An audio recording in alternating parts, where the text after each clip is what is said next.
Ano po ang ating mga ulat tayo na orderin po ang bigyan mo yung araw at lahat po na dito sa loob ng aming Bago kayo po sa inyong upuan, maaaring namang tingnan ng inyong lalim ng upuan at pakipulot ang mga kalat. Pagkatapos ay kita po nito sa tamang kasarahan at maaari na kayo. Bago tayo magsimula sa ating aralin, meron bang absent ngayong araw? Wala po. Mabuti naman kung gano'n. Masaya ko na naririto kami lahat. Bago tayo magsimula sa ating aralin, meron ako ipapakitang mga larawan sa inyo.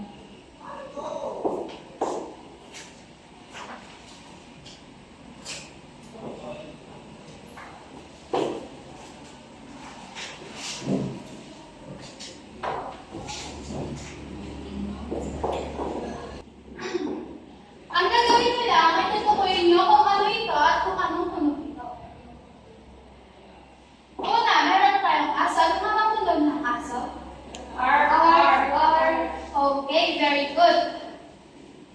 Sa pangalawa naman, ay meron tayong palaka. Ano nga ba ang tunog ng palaka?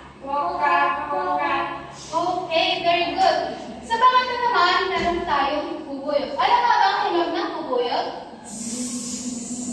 Okay, very good. Pangapat naman, meron tayong pig. Ano nga ba ang tunog ng pig? Okay, ang pusay. Sa pangatlo naman, meron tayong pusa. Ano nga ba ang tunog ng pusa? Okay, very good. Sa panghuli naman, meron tayong boy. Ano nga ba ang tunog ng boy? Okay, very good. Sa pangalawang pictures naman, ay meron tayong mga transportational. Ngayon naman, meron tayong larawan ng police car. Ano nga ba ang tunog ng police car? Okay, mahusay. Paano ba ako naman tayo sa transportational pictures? Ngayon naman, meron tayong police car. Ano nga ba ang tunog ng police car? Okay, mahusay. Pangalawa naman, meron tayong helicopter. Ano nga ba ang tunog ng helicopter? Sa pangapat naman, meron tayong picture ng car. Ano nga ba ang tunog ng car? Okay, mahusay. Pangapat naman, meron tayong picture ng school bus. Ano nga ba ang tunog ng school bus? Okay, very good. Sa last naman, meron tayong picture ng train. Ano nga ba ang tunog ng train? Okay, very good. Bali sa mga pinakita kong larawan, meron na ba kayong ideya kung ano ang ating tatalakayin ngayon? Ano yun, Elijah? Okay, it's all about sound. Our lesson for today is all about transportation sound and animal sound. Objectives. Please, everyone, read the objectives.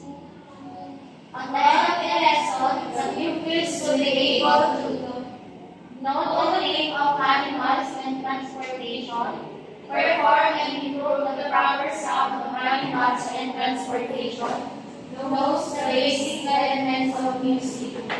Let's start off learning what animal sound is, then we can read this. What is animal sounds? Animal sounds are how animals communicate, such as bark or chirps, used for interaction, finding food, or safety. Kung sinabing animal sound, for example, may pusa ako, then pag mangingi sila ng pagkain or tubig, gumagamit sila ng sound ng pagnanyaw. At susunod naman ay aso. Ang tunog ng aso ay arf-arf. Ano ang tunog ng aso? Arf-arf. At meron tayong kambing dito. Ang tunog ng kambing ay me-me. Ano ang tunog ng kambing? Me-me. Magaling mga bata. Ano ang tunog ng ibon? Beep-beep. Ano naman ang pusa? Meow. At sa susunod naman ay dadako tayo sa what is transportation sound? Elijah, can you read please? Transportation sounds are noises from vehicles like cars or trains. originating from engines or wheels and the AP movement. Ito naman yung mga tunog na naririnig natin sa kalsada, like sasakyan ng pulis, yung wiwu, ganon. Like ito, ang tunog ng pulis ay, ang tunog ng sasakyan ng pulis ay wiwu, and ano ang tunog ng sasakyan ng pulis? Wiwu. Meron naman tayong tunog ng jeep, beep. Ano ang tunog ng jeep? Beep. Meron naman tayo ditong tunog ng train, chug. Ano ang tunog ng train? Chug. Magaling mga bata, ano ulit ang tunog ng sasakyan ng pulis? Piyo. Mga bata, pwede ba itong pakibasa ng sabay-sabay at malakas? Both types of sounds are important for communication and function between their respective environments. Ang sound ay importante dahil ang mga sound ay nagbibigay ng mga meaning, iba't ibang meaning, katulad ng mga hayop at sasakyan. Ang sinalahay natin ngayong araw, ano ulit yun? Teacher, tungkol po sa mga animal sounds and transportation sounds. Very good. Magbigay ng isang tunog ng animal. Hindi. Magaling, Valerie. Pwede ba natin bigyan ng tatlong palakpak si Valerie? Pwede ka nang maupo. Magbigay naman ng halimbawa ng tunog ng mga animals. Lily. Tulad na lang po ng puso. Ang tunog po ng puso ay meow. Very good. Pwede ba natin bigyan ng tatlong palakpak si Lindy? Ngayon naman, magbigay naman kayo ng isang halimbawa ng tunog ng mga transportation sounds. Lorraine, pwede ka bang magbigay? Police car po. Wiyo. Very good. Pwede ba natin bigyan ng tatlong palakpak si Lorraine? May natutunan na kayo sa ating aralin. Meron naman tayong activity na pinangagatang unwieldy. Ang gagawin niyo lang ay mamimili kayo sa tatlong tunog kung saan ito ang ang tama. Sino mo gusto magsagot? Hindi.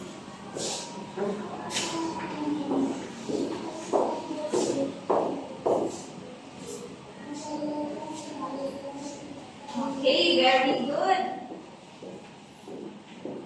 Maaari pa natin bigyan siya ng tatlong palakpak. Sunod naman ay, sino gusto magsagot? Laila?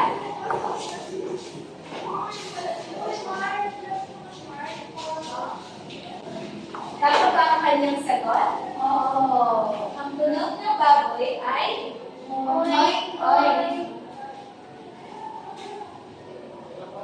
Susunod.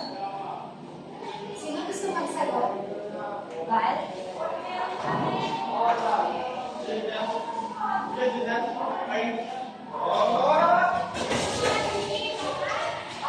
Tama ba ang kanyang sagot?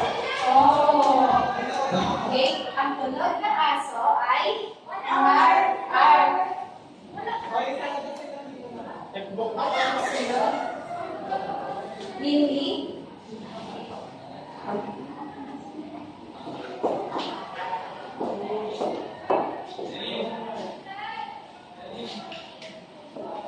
Tama ba ang kanyang sagot? Oo. Ang tunog ng motorsiklo ay vroom. Susunod naman ay, sino gusto magsagot? Alayya?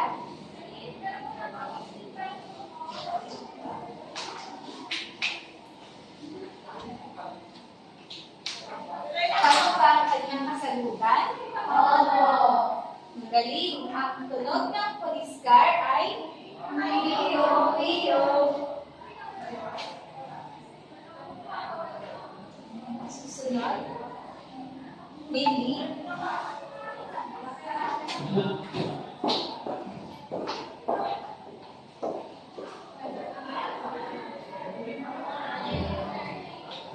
Tama ba ang kanyang kasagutan?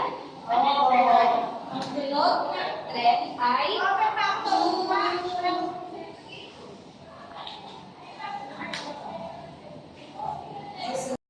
Tayo naman ay lumakad na sa ating susunod na aktibidad at maglabas ng kalahating pirasong papel. Ang gagawin nyo lamang ay piliin nyo ang sagot sa bawat letra. What vehicle goes beep beep with its horn? A. Bicycle. B. Car. Tapos na ba? Oo. Number 2. What animals say quack quack? A. Duck. B. Frog. Tapos na ba? Oo. 3. What vehicle goes ring ring? A. Bicycle. B. Truck. Tapos na ba? Oo. 4. What sounds does a sheep make? A. Ba, ba. B. Oink, oink. Tapos na ba? Oo. 5. Which animal makes a woof woof? A. Cat. B. Dog. Tapos na ba? Oo. Ay magpalitan na ng papel.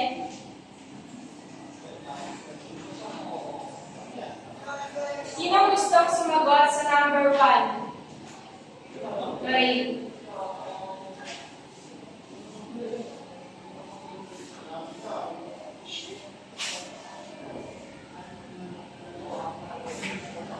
Tama ba ang kanyang sagot? Oo. Magaling. Next, sino ang susunod? Yin Yin.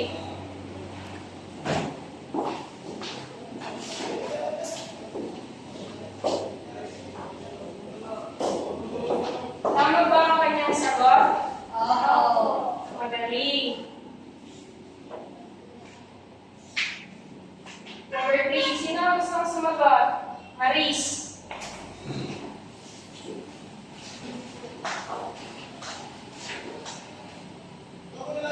Tama ba ang kanyang sagot? Oo. Magaling.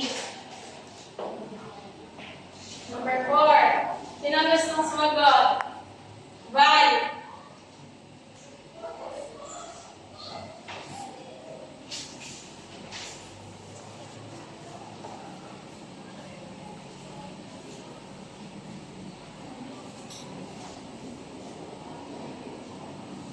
Tama ba ang kanyang sagot?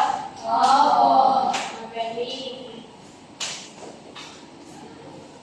5. Sino ang gustong sumagot? Kinley.